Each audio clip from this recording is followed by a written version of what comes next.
Hablando de la unidad, el apóstol Pablo utiliza en Efesios 4, desde el versículo número 4 hasta el versículo número 7, lo que llamamos los 7-1. Repite 7 veces cosas que son uno, que son únicas.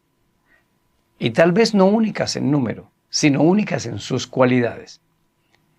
Tener en cuenta estos 7-1 que vamos a hablar de Pablo, podemos lograr la unidad y por lo menos un criterio más claro sobre lo que se pretendía hacer con la iglesia en Éfeso.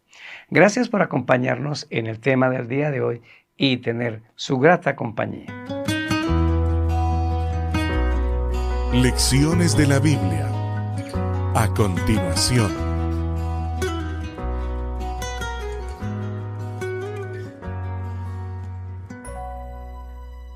Bienvenidos a Lecciones de la Biblia, un espacio para estudiar y entender la palabra de Dios. Efesios capítulo 4, versículo número 3 y 4.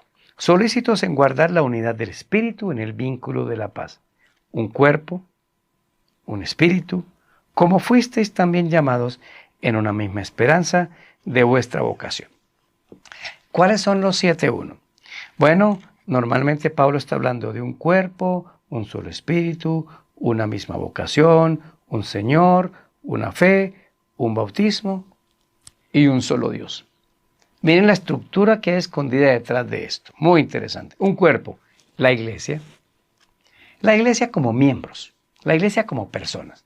Un cuerpo. Y nos cuidamos y nos ayudamos entre unos y otros, que es el fin último de que ese cuerpo esté perfeccionado a la estatura de Cristo para que pueda ir a predicar el Evangelio. Pero para eso necesitamos un Espíritu Santo. El Espíritu que nos ilumina, que nos cambia, que nos dice cómo comportarnos después de haberle llevado el conocimiento de Dios a las otras personas. Que me dice a mí, si yo quiero oír, que ya no debo comerme esto, ni ponerme esto, ni ir a este lugar, pero eso me lo debe decir a mí el Espíritu Santo. Algunos se escudan, ay, a mí no me ha dicho nada el Espíritu Santo. Cuidado, te está hablando.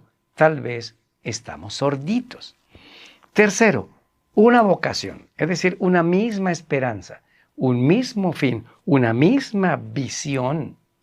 Predicar el Evangelio. Necesitamos que Cristo venga. Y hay millones de personas en donde uno vive que no conocen de esta vocación y esta esperanza. También dice, un Señor, se refiere a Jesucristo.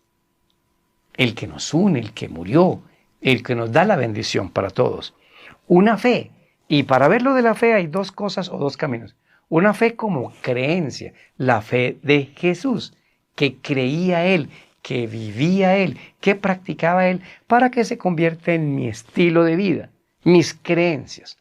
Pero también una fe, aparte de tener un elemento doctrinal claro y establecido, es la fe de Jesús actuando en mí para desarrollar mi vida, para que yo pueda crecer y tener poder para obedecer.